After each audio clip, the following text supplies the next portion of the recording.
Welcome back to the channel, ladies and gentlemen. On today's episode, I wanted to dive a little bit about, well, you guessed it, the rules of the rulers. And so, pretty much, this video is going to dive into why kings and queen and people who pretty much rule us is going to dive into why they act the way that they do.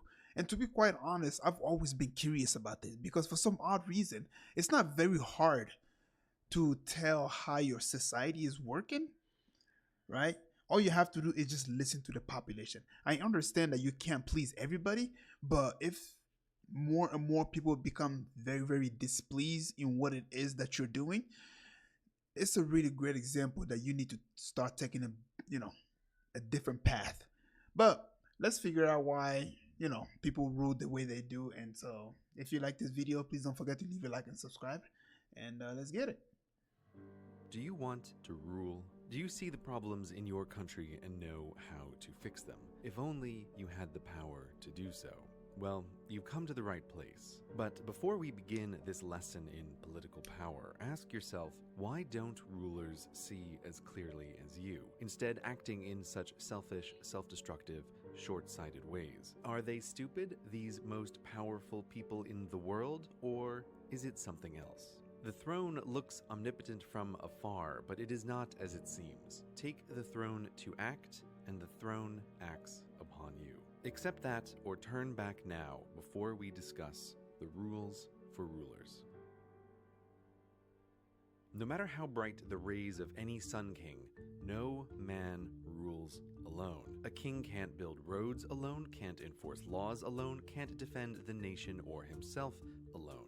The power of a king is not to act, but to get others to act on his behalf, using the treasure in his vaults. A king needs an army and someone to run it, treasure and someone to collect it, law and someone to enforce it. The individuals needed to make the necessary things happen are the king's keys to power. All the changes you wish to make are but thoughts in your head if the keys will not follow your commands. In a dictatorship where might makes right, the number of keys to power is small, perhaps only a dozen generals, bureaucrats, and regional leaders. Sway them to your side and the power to rule is yours, but never forget, displease them and they will replace you.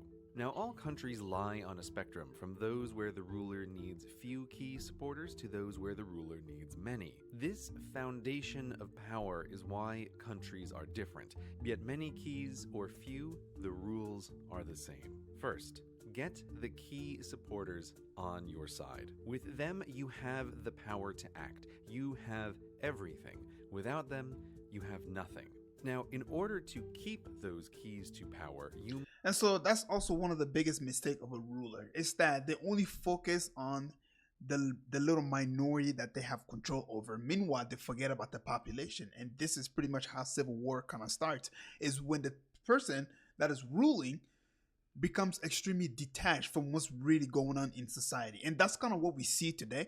I can give a lot of example of that. And one of the examples that I can give is when it comes to the opinion of the American people when it comes to Israel. For some reason, every time a political leader goes into the office, the first thing that they always do is pledge allegiance to Israel. And so you got so many Americans today who are completely displeased with the way that the society has been ruled when it comes to the government. But for some reason, we just continue and keep giving billions and billions and billions and billions of dollars across the sea. And so it's just a matter of time now before people say, okay, enough is enough. And all those little tiny group in the government that have been bought, that have been, pretty much all been bought by ADL and all of these other organizations, those people are not going to help you if the society decides to stand up and actually fight for what they believe in. Must, second, control the treasure. You must make sure your treasure is raised and distributed to you for all your hard work and to the keys needed to keep your position. This is your true work as a ruler, figuring out how best to raise and distribute resources so as not to topple the house of cards upon which your throne sits. Now you, aspiring benevolent dictator, may want to help your citizens, but your control of the treasure is what attracts rivals, so you must keep those keys loyal. But there's only so much treasure in your vaults, so much wealth your kingdom produces, so beware. Every bit of treasure spent on citizens is treasure not spent on loyalty. Thus, doing the right thing, spending the wealth of the nation on the citizens of the nation, hands a tool of power acquisition to your rivals. Treasure poured into... Yeah, and that's one of the biggest way that they also keep us, in the position that we're in, is that they give us just enough to survive. Meanwhile, they take the majority of the wealth and then they give it to the people that they favor, whether that's to start a new war, or that's to give it to another political opponent, or that's to topple another government that is opposing your rule and dictatorship. And so it becomes very, very complicated. I understand that ruling is very hard, but again, all you have to do is look at the people. The people that you're ruling, they will tell you what you need to change. Roads and universities and hospitals is treasure a rival can promise to key supporters if only they switch sides. Benevolent dictators can spend their take on the citizens, but the keys must get their rewards, for even if you have gathered the most loyal, angelic supporters, they have the same problem as you, just one level down. Being a key to power is a position of power. They too must watch out for rivals from below or above. Thus, the treasure they get must also be spent to maintain their position. The loyal and dim may stay by your side no matter what, but smart key supporters will always watch the balance of power, ready to change allegiance if you look to be the loser in a shifting web of alliances. In countries where the keys are few, the rewards are great, and when violence rules, the most ruthless are attracted, and angels that build good works will lose to devils that don't. So buy all the loyalty you can, because loyalty in dictatorial organizations of all kinds is everything, for the ruler anyway. Thus, the dictator... Also remember that those people can also want to take your position, so you kind of have to keep that at the back of your mind as you rule with, an iron fist, as they would say. Dictatorship exposed. A king who needs his court to raise the treasure to keep the court loyal and keep raising the treasure. This is the self-sustaining core of power. All outside is secondary. Now, a king with many key supporters has real problems. Not just their expense, but also their competing needs and rivalries are difficult to balance. The more complicated the social and financial web between them all, the more able a rival is to sway a critical mass. The more key supporters a ruler has on average, the shorter their reign. Which brings us to the third rule for rulers: minimize key supporters. If a key in your court becomes unnecessary, his skills no longer required, you must kick him out. After a successful coup, the new dictator will purge some of those who helped him come to power while working with the underlings of the previous dictator, which from the outside seems a terrible idea. Why abandon your fellow revolutionaries? Are the old dictator's supporters not a danger? But the keys necessary to gain power are not the same as those needed to keep it. Having someone on the payroll who was vital in the past but useless now is the same as spending money on the citizens. Treasure wasted on the irrelevant. And by definition, a dictator that pulls off a coup has promised greater treasure to those switching sides. The size of the vault has not changed, so the treasure must be split among fewer. A dictator that sways the right keys, takes control of the treasure, cuts unnecessary spending, kills unnecessary keys, will have a long and successful career. Seeing the structure unveiled, you might be excited to get started and control a country to the benefit of you and your cronies, or you might be exhausted, wishing to do good but seeing the structural difficulties. Now turn to democracy for salvation. So let us discuss rulers as representatives. You again might have grand dreams of the utopia you wish to build, but no man rules alone, and never more so than in democracy. Presidents and prime ministers must negotiate with their senates and parliaments and vice versa, and they all have their own key supporters to manage. In a well-designed democracy, power is fractured among many and is taken not with force, but with words, meaning you must get thousands or millions of citizens to, if not like you on election day, at least like you better than the alternative. With so many voters and such fractured power, it's impossible to, as a dictator would, follow these rules and buy loyalty. Or is it? Of course not. Don't think of citizens as individuals with their individual desires, but instead as divided into blocks: the elderly or homeowners or business owners or the poor. Blocks you can reward as a group. Democracies have wildly complicated tax codes and laws, not as accident, but as reward for the blocks that get and keep the ruling representatives in power. Farming subsidies, for example, have nothing to do with the food a nation needs, but entirely with how key the vote of the farming bloc is. Countries where farmers' votes don't swing elections don't have farming subsidies. If a bloc doesn't vote, such as younger citizens, then no need to divert rewards their way. Even if large in number, they are irrelevant to gaining power. And so this is also one big important thing that you need to remember when it comes to democracy, especially, right? Is that although the idea of democracy is that the people have the right to vote for the person that they like, even that can be manipulated. All you have to do is just have the most amount of money. If I have a lot of money and my opponent doesn't have a lot of money, I can put out a message that'll reach a wider variety of people, even though my idea sucks ass and my opponent's idea is a better idea. But who cares? Because I have a lot more money, and so my idea is going to be widespread, and more people are going to hear from my idea, and more people are going to be in tune into coming and voting for me. And so that's why the idea of democracy is kind of a joke, in my opinion, because all it takes is just a few millionaires and billionaires to buy the next political leader. Is good news for you. One less block to sway, and the treasure you give your key blocks has to come from somewhere. If you want long years in office, Rule 3 is your friend in a democracy just as much as a dictatorship. You can't eliminate those who don't vote for you, but there is still much you can do. Once in power, make it easier for your key blocks to vote and harder for others. Establish voting systems that reduce the number of blocks you need to win, the more rivals you get. Very handy indeed. Draw election borders to predetermine the results for you or your cronies, and have party pre-elections with Byzantine rules to determine who blocks even can vote for. Mix and match the above for even better power perpetuation. When approval ratings couldn't be lower, yet re-election rates couldn't be higher, you'll know you've succeeded. Now, enough with thinking about the citizens. Even in a democracy, there still are very influential individual key supporters you need on your side, because their money or influence or favors keeps you in power. While you can't just promise to give them treasure directly, as a dictator would, you can create loopholes for their investments, pass laws that they've written, or print get-out-of-jail-free cards for their actions. And one of the best examples that I can give with that is that recently, with Donald Trump going into the office, he was they donate to him over $100 million. Yeah, let that sink in.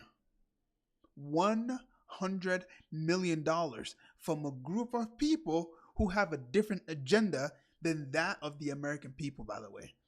Not a wheelbarrow of gold to the door, but contracts for their business. You as a ruler do have roads to build, or computers to maintain, or buildings to reconstruct. No man rules alone, after all. Or you could take the moral path and ignore the big keys, but you'll fight against those who didn't. Good luck with that. Corruption is not some kind of petty crime, but rather a tool of power in democracies and dictatorships. But more on that another time. So accept the favors, sway the key blocks, and you will get into power, ruling with actions that look contradictory and stupid to those who don't understand the game, privately helping a powerful industry you publicly denounced, or passing laws that hurt a bloc that voted for you. But your job isn't to have a consistent, understandable ruling policy, but to balance the interests of your keys to power, big and small. That is how you stay in office. Now, with all this headache of being a representative, you may wonder, looking at Rule 3, why couldn't you skip all this block-building, favor-trading nonsense and just bribe the army to take power? We must finally turn to taxes and revolts. You must understand Rule 2 and how the treasure is raised and used to hold a country together. If we graph the tax rate of countries versus the number of key supporters the ruler needs, there's a clear relationship. More democracy, lower taxes. If you're sitting comfortably in a cushy democracy, you may scoff at this, but your fellow citizens who don't earn enough don't pay income taxes and get rebates, bringing the average tax rate down. In dictatorships, this doesn't happen. Dictatorships often forego tax paperwork in favor of just taking wealth directly. It's common for the dictator to force farmers to sell their produce to him for little, then turn around and sell it on the open market, pocketing the difference at an unthinkably high equivalent tax rate. So taxes in democracies are low in comparison to dictatorships. But why do representatives lower their take? Well, cutting taxes is a crowd pleaser. Dictators have no need to please the crowds and thus can take a large percentage from their poor citizens to pay key supporters. Keep this in mind. Dictatorship is not the only way to force money out of the hands of the population. All you have to do is increase interest. You may look at the tax and be like, oh my God, we're getting taxed so much. But what about the interest? You don't see many people really talk about interest that often. But one thing you need to understand is interest is, in my personal opinion, is the number one way to not only get more money in the hands of the rich, but also to destroy society altogether. Because all it does is make the rich richer. Because you got to understand, interest doesn't work like tax. Tax is used to make your society better. Tax is used to protect you in a society. Interest, on the other hand, doesn't work like that. The person who is dealing in interest, if a bank deals in interest, they don't have to improve your society with the interest that they gain from you. And so that creates a level of, what do I call it? Slippery slope. And over time, the majority of the wealth starts to go into the hands of the very small. Meanwhile, the people are struggling to survive. The people are struggling to keep their society afloat. But representatives in a democracy can take a smaller percentage from each to pay their key supporters because their educated, freer citizens are more productive than peasants. For rulers in a democracy, the more productivity, the better, which is why they build universities and hospitals and roads and grant freedoms, not just out of the goodness of their hearts, but because it increases citizen productiveness, which increases treasure for the ruler and their key supporters, even when a lower percentage is taken. Democracies are better places to live than dictatorships, not because representatives are better people, but because their needs happen to be aligned with a large portion of the population. The things that make citizens more productive also make their lives better. Representatives want everyone productive, so everyone gets highways. The worst dictators are those whose incentives are aligned with the fewest citizens, those who have the fewest keys to power. This explains why the worst dictatorships have something in common: gold or oil or diamonds or similar. If the wealth of a nation is mostly dug out of the ground, it's a terrible place to live because a gold mine can run with dying slaves and still produce great treasure. Oil is harder, but luckily foreign companies can extract and refine it without any citizen involvement. With citizens outside this cycle, they can be ignored while the ruler is rewarded and the keys to power kept loyal. Thus, we live in a world where the best, smartest democracies are stable, the worst, richest dictatorships are stable, and in between is a valley of revolution. The resource-rich dictators build roads only from their ports to their resources and from their palace to the airport, and the people stay quiet not because this is fine or even because they're scared, but because the cold truth is starving, disconnected illiterates don't make good revolutionaries. Now, a middling dictator without resources must, as mentioned before, take a large amount of wealth directly from his poor farmers and factory workers.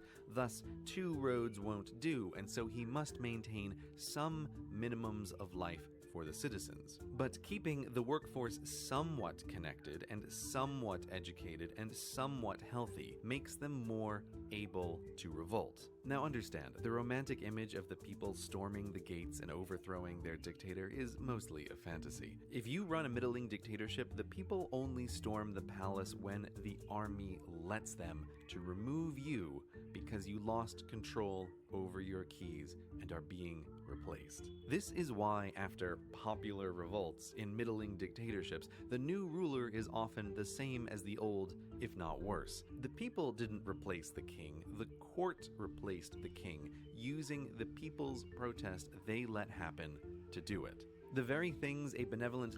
And that's why the idea that power is in the hands of the people come from. And it's true. Dictator wants to build to cross this valley, take treasure away from the keys to power, and make the citizens more able to revolt, often ending in a stronger ruler, less likely to build bridges and more loyal to his keys. On the other side, the best democracies are stable, not just because the large number of keys and their competing desires makes dictatorial revolt near impossible to organize, but also because the revolt would destroy the very wealth it intended to capture, the high productivity of the citizens. Plus, those helping the would-be dictator in a democracy know he plans to cull key supporters once in power.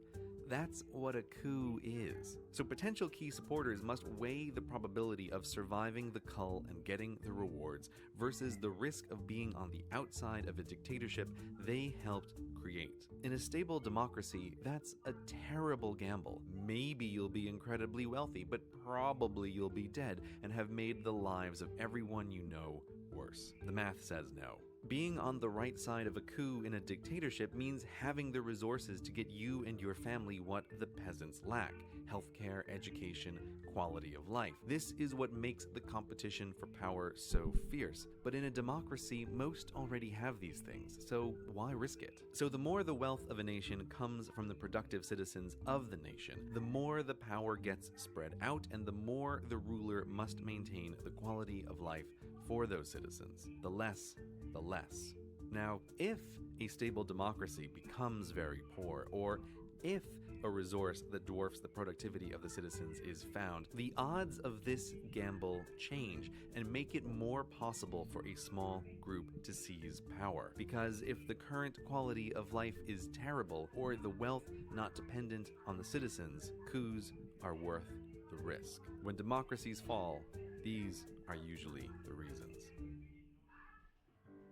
These rules for rulers explain not only why some men are monsters and others are merciful, but everything about politics, from war to foreign aid to political dynasties to corruption, all of which we can talk about at another time. But for now, you, aspiring ruler, may be disgusted by the world of politics and have decided to avoid it entirely. But you cannot, for rulers come in many forms. Yes, kings, presidents, and prime ministers, but also deans, dons, mayors, chairs, chiefs. These rules apply to all and explain their actions, from the CEO of the largest global corporate conglomerate who must keep his board happy to the chair of the smallest homeowners association, managing votes and spending membership fees. You cannot escape structures of power. You can only turn a blind eye to understanding them. And if you ever want the change you dream about, there's a zeroth rule you cannot ignore.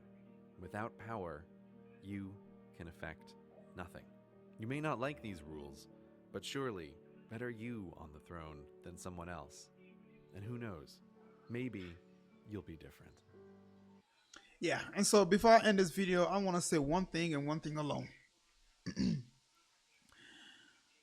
No society goes on forever.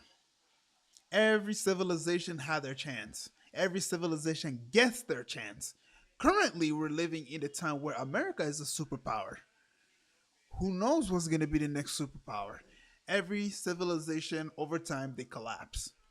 And so, with that being said, if you made it this far, please don't forget to leave a like and subscribe, man. And I will see you guys in the next video.